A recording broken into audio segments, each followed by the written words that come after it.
اوس هغه خلک څه شو چې هغوی وایي چې ټول کال موږ دعاګانې غوښتې دي او زموږ دعاګانې نه قبلیږي. اوس دغه سیزن راغلو، اوس دغه د وختونه راغلل. الله جل شانه په خپله وایي چې غواړئ زما نه چې څه غواړئ زه در کوم. ګورئ په دې رمضان کې د دریو وختونو ډېر اهتمام کوئ.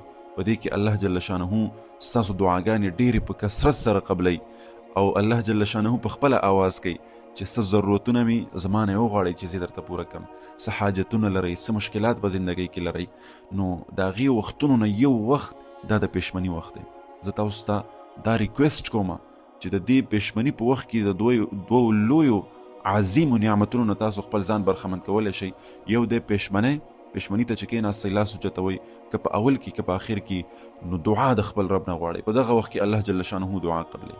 ورپسې د تهجدو په دې وخت کې، په دې وخت کې لکه اوس چې ته پېشمني ته پاڅېدلې، دا د تهجدو وخت دی. 2 رکاته وکړه، 4 رکاته وکړه، 8 رکاته وکړه او لاس اوچتوه خپل رب نه، دعاګانې غواړه. ستا چې څه مشکلات دي، ستا چې څه تکالیف دي په خپله زندګۍ کې، څومره چې ته ضرورتونه لرې، دا ټول الله جل شانه ته مخې ته کوه.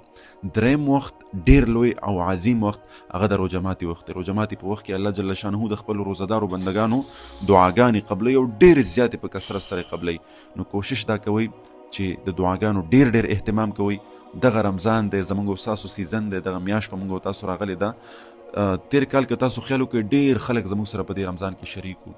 دا ځل هغه موږ سره په دې رمضان کې نشته. نو راتلونکی رمضان زموږ او ستاسو هم پته نه لګېږي، یا به موږ وي یا به نه یو. نو دغه رمضان الله جل شانه موږ او تاسو ته یو موقع بله راکړه. د الله لوی احسان دی زموږ په ژوند کې. الله جل شانه یو ځل بیا رمضان راوستو. نو راځئ چې د دې نه ټول فایدې واخلو او د دې چې څومره سعادتونه دي، څومره برکتونه دي، څومره خیرونه عافیتونه دي، د دې نه خپل ځان برخمن کو او دغه ټول چې دی له ځان سره حاصل کو، خپلې عملنامې په دې باندې ډکې کو.